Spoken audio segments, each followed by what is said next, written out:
I don't know most of you. So can you just give me a kind of feel who are entrepreneurs here? I know you guys are entrepreneurs, okay? Alright. And what were you guys? Associated with a startup. Okay, alright. So, entrepreneur, what about you? Same kind of joint startup. Okay, great. So, first of all, I want to congratulate you for being an entrepreneur because if not for you guys, I wouldn't be here. So, hats off to you guys for all the grit and determination and, not taking the easy way out, joining a company or a bank or whatever that is, right? So, hats off to you guys. So, I just give a brief about myself. I started this startup. I'm an entrepreneur myself. I have about 3-4 ventures across my working years. And typically my ventures were not in the tech space, service oriented space, and I was exposed to the startup ecosystem, the current ecosystem sometime in 2007. And I was in Bangalore, I moved to Bangalore and I joined India's first and biggest angel network group. So through the years I have seen hundreds of thousands of startups, and startups we thought would succeed at that point of time, and all the investors were raving about it. Right now, after 10 years, no atta pata of them.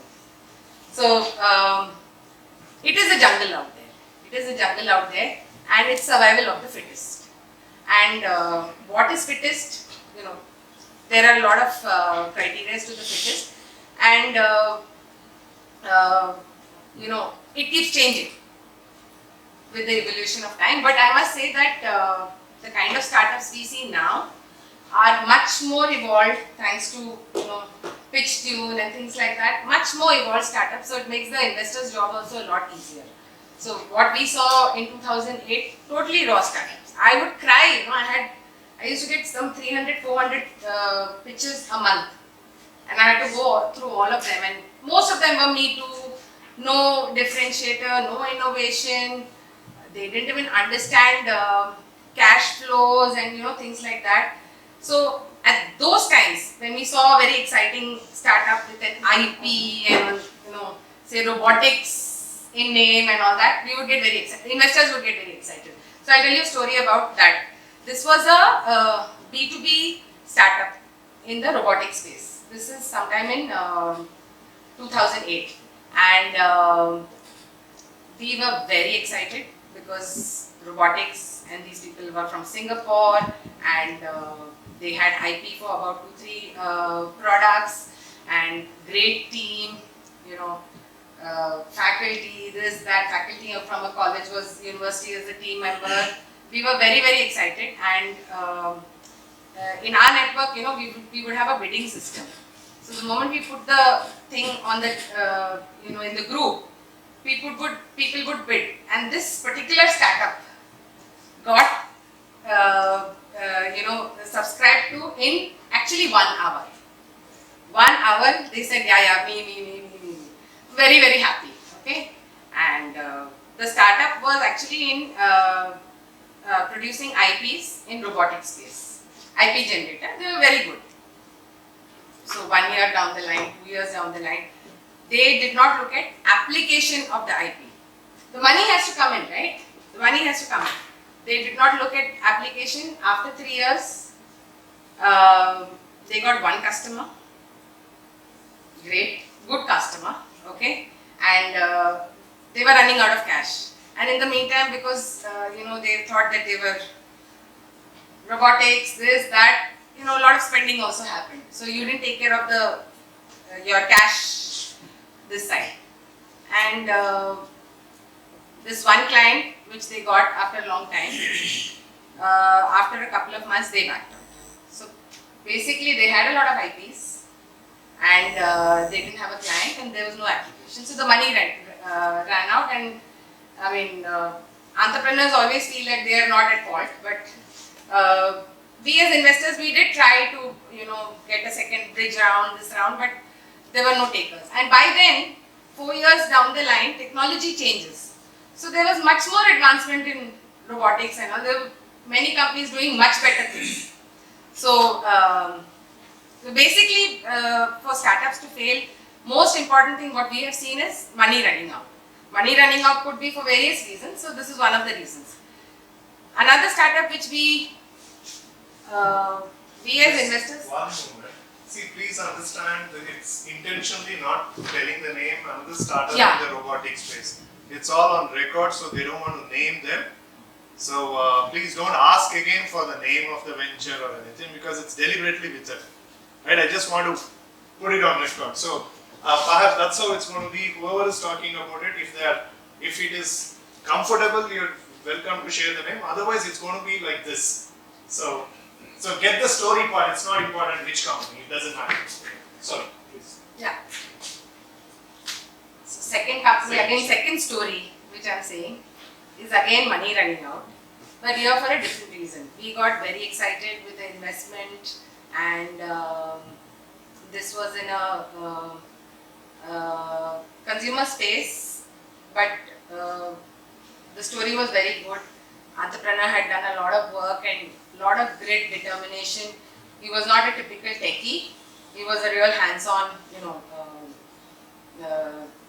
business person. So we thought, yes, this is a different thing. I mean, there are a lot of other startups in between. I just picked up one or two startups, and new area. Not many people were there. I mean, nobody was there. This guy was the first time, and. And he was very frugal with his expenses, everything going well. We got a good exit. We got the next investor to come in, so we got a good exit, except some of them who stayed back or whatever. But then he, again in early times, this customer acquisition cost versus the lifetime value of a customer, that is grossly miscalculated, if I may say so.